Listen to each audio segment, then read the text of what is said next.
"Leave it, Connor, that thing's as good as dead." Jenna's voice was sharp, almost cruel in its finality, but her face told a different story, her jaw clenched, her eyes glistening with a fear that had nothing to do with the bear and everything to do with what it meant to lose him. Connor didn't stop running. His boots tore through the underbrush, lungs burning as he cut through the forest trail like something far more primal than a wildlife ranger. The call had come through 15 minutes ago, a rare and terrifying emergency. A massive Burmese python, likely dumped illegally by an exotic pet owner, had been spotted near the eastern ridge, coiled around something large, by the time they'd reached the area.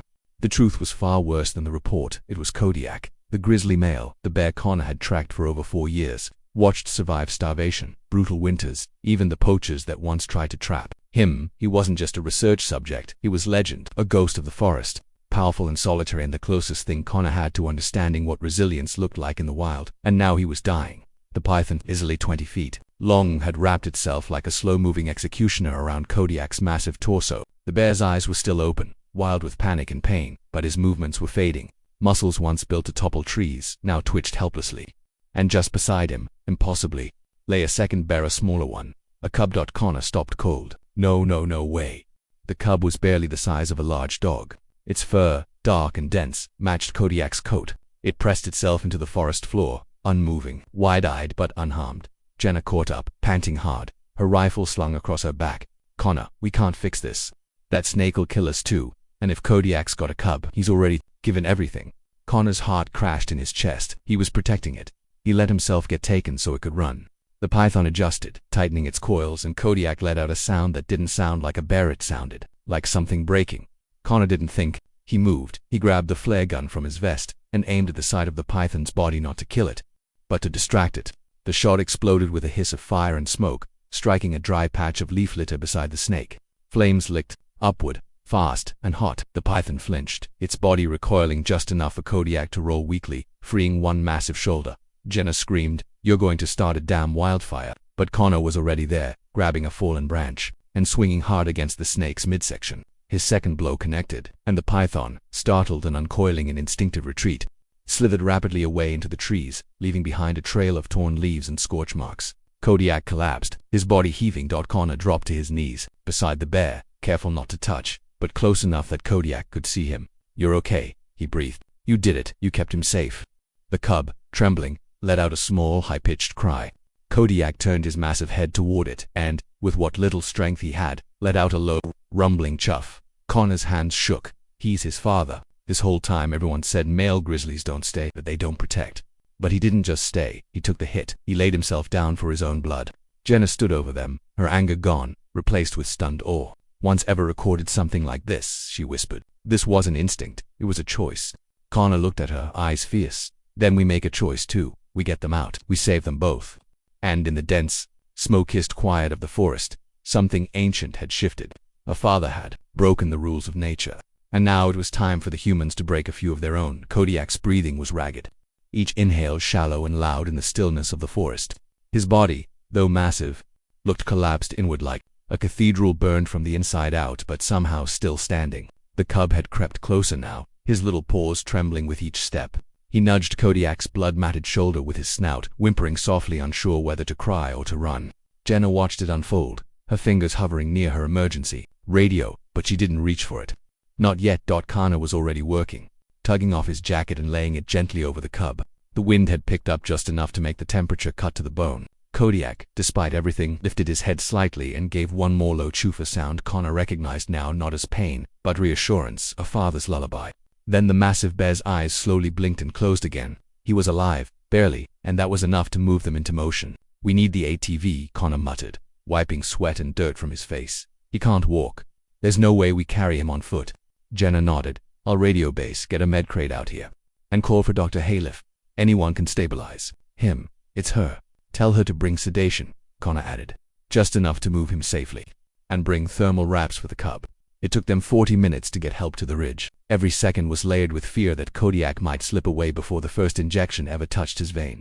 Dr. Hale arrived with 3 vet techs and a specialized tranquilizer, dose calculated for Kodiak's exact size. She barely glanced at Connor before she knelt beside the bear. "You weren't exaggerating," she whispered. "He should be dead." He almost was. While the team worked checking vitals, administering fluids, assessing internal damage, Crouched near the cub, the little bear had stopped trembling, but his wide eyes never left Kodiak. It was as if he couldn't believe the mountain of strength that had protected him was now this fragile, this still. Connor gently extended a gloved hand, palm flat. The cub sniffed once, then pressed his head into Connor's wrist.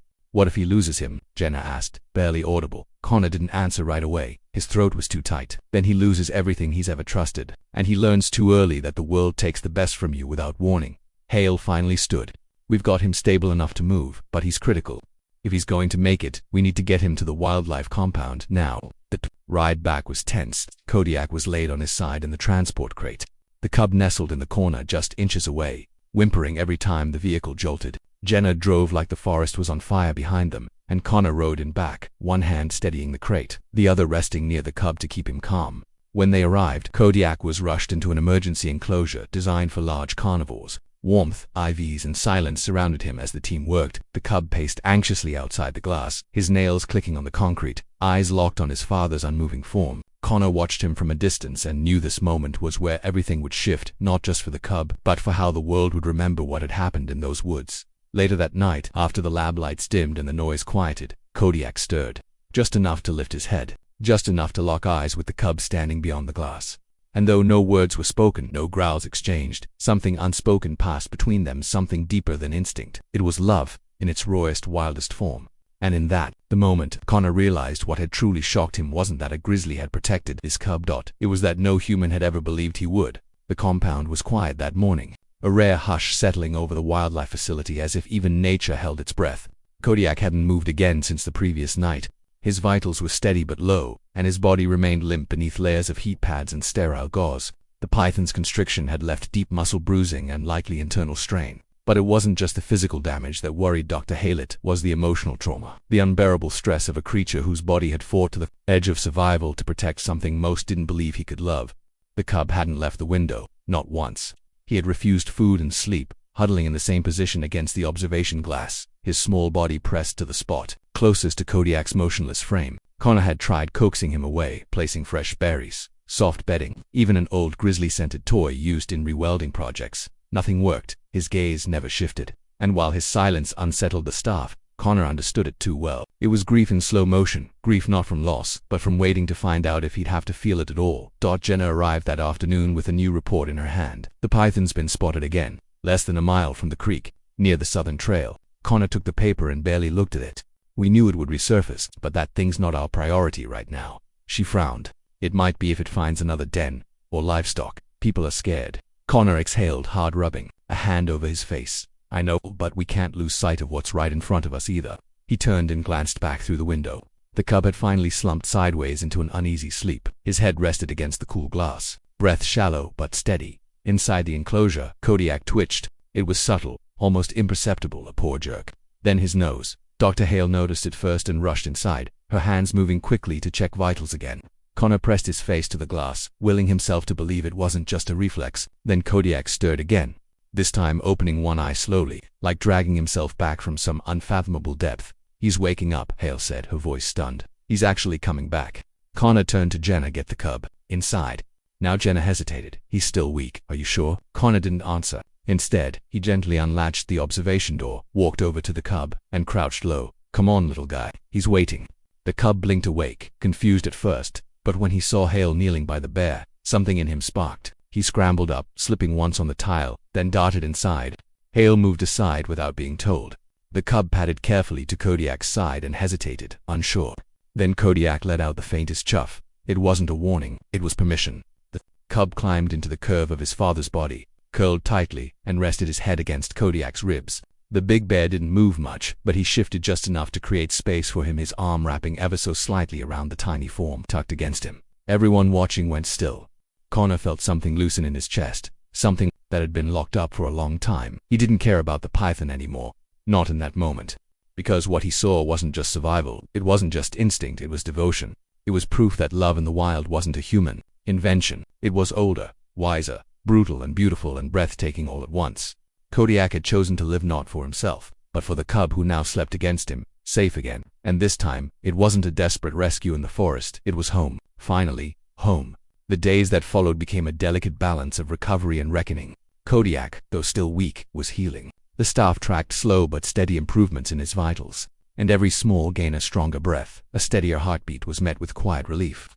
But what truly stunned the entire team was the bond between Kodiak and the cub. Never before had the Wildlife Center documented such emotional resilience in a wild grizzly, especially from a male. The cub never left his father's side, even when fed, bathed, or coaxed briefly outside for exercise. He would return to the enclosure and rest his head on Kodiak's flank like a compass needing its north dot. Dr. Hole stood beside Connor on the fifth morning since the rescue, a tablet in hand and brows creased in thought. "We've confirmed it," she said, turning the screen toward him. "DNA sequencing just came back. The cub's his, no doubt." Connor nodded slowly, though he'd never questioned it. "Didn't need science to tell me. You could see it, in the way he looked at him. That bear didn't survive that python for instinct. He survived for his son." Jenna entered with a clipboard, her face tight. "We've got a problem." Connor's stomach dropped. "What now?" Animal Control intercepted another report. A second python was spotted along the northern boundary. Not the same one, this one's larger. Possibly a breeding pair. Dr. Hale swore under her breath. "That's a serious ecological threat." Connor rubbed his temples. "This area isn't built for apex snakes. If they've started laying eggs out there," Jenna cut in, voice low and urgent. "The center board is debating relocating the cub. They think it's too dangerous to keep him here. They're worried Kodiak will never be stable enough to return to the wild, and they don't want the cub getting too attached to humans." Connor's fists clenched. "He's not attached to humans, he's attached to his father." "But the cub's starting to mirror behaviors," Jenna said carefully, sleeping near glass, reacting to staff voices. "The line between wild and socialized is already getting blurry. The board's afraid he'll never reintegrate." Connor turned away, jaw tight. They didn't watch that bear fight death for his cub. They didn't see what that kind of devotion looks like in the wild. Inside the enclosure, the cub lifted his head as if sensing the rising tension, eyes flicking between the humans beyond the glass and his still recovering father. Kodiak didn't stir, but his breathing was stronger now, more certain, more grounded. Dr. Hale's voice softened. "We're at a crossroads, Connor. If we separate them, we might save the cub's chances of being wild, but we could lose him, emotionally, and Kodiak. He might not survive that kind of break." Connor looked back through the glass, his voice barely audible. "They've already survived the worst of the wild. This what they have now isn't unnatural. It's sacred." Later that night, while the center grew quiet, Connor sat alone in the enclosure's observation corridor. The moonlight fell in strips across the tiled floor, casting long shadows over Kodiak and his cub as they slept side by side. No fencing, no theory, no human assumption could explain what he saw now, only the truth that some connections were written in something older than biology or instinct. Something deeper, something unbreakable. Connor knew then what had to be done. If this system couldn't understand this bond, he'd have to fight for it. Not with paperwork, not with science, but with the kind of conviction that only comes from standing close to something you once thought impossible. Because Kodiak didn't just survive, he chose to stay. He taught the world that fatherhood in the wild wasn't myth, it was memory, legacy, and promise etched into the heartbeat of a cub that had never been alone. The final decision wasn't made in a boardroom, or with a signature on a clipboard. It came in the quiet space between two beating hearts, one young and restless, the other old and unwavering. Kodiak had risen on his own that morning, slow but determined, his legs unsteady yet resolute. The cub had jumped up, chirping with excitement, brushing against his father's massive legs, like a shadow that refused to leave. They stood together in the early light of dawn, the enclosure doors wide open for the first time, offering freedom not as a gift but as a question. And Kodiak answered it with a single glance toward the forest line, then down at the cub. He didn't rush, he didn't roar, he simply walked forward, pausing every few steps to let the cub catch up, as if showing him the path was just as important as walking it. Connor watched from the edge of the compound with Dr. Hale and Jenna, his heart tight in his chest. Haley had fought hard for this, argued with the board, shown the footage, even presented data on how the cub's emotional development was deeply intertwined with his father's presence. In the end, it wasn't logic that persuaded them, it was witnessing that bond in action.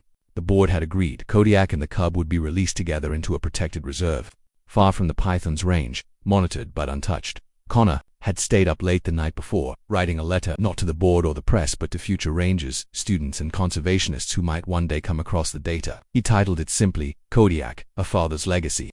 It wasn't about heroics or shock value. It was about truth. The truth that wild animals are capable of choices more human than we allow them credit for. The truth that nature, brutal as it can be, still makes room for love. That as the bears reached the tree line, the cub hesitated. He turned back for a moment, his small body framed by sunlight, his eyes scanning the humans who had intervened when the wild had nearly swallowed them whole. Then he turned back to Kodiak, nudged his father's leg, and disappeared into the forest. Jenna exhaled softly. "You think they'll make it?" Connor didn't look away from the trees. I don't think. I know. Weeks passed. Camera traps set up around the reserve caught glimpses of them now and then, Kodiak moving slower but steady, the cub always close by. Once, one of the rangers captured a moment where the cub climbed onto a fallen log, scanning the landscape, while Kodiak waited below. The photo spread quietly across conservation forums, not as a viral sensation but as a kind of quiet miracle, a testament. Back at the center, a small plaque was added near the observation corridor. It read, "Some protect with strength, others with presence. He did both." Beneath it was a photo Kodiak and his cub resting in the enclosure that once held them. Their bodies curved into each other like pieces of a broken world slowly healing. For Connor, the forest would never look the same again. Not because of the threat they'd faced or the species they'd saved, but because of what he'd witnessed in that silent moment when a bear had wrapped himself around his son and refused to let go even if it meant death. That wasn't instinct. That wasn't survival. That was something deeper. And though the trees now stood quiet and the enclosure was empty, Kodiak's legacy remained not in reports or headlines, but in the quiet truth whispered through the leaves. Fatherhood knows no species, and love, in its purest form, doesn't roar. It stays.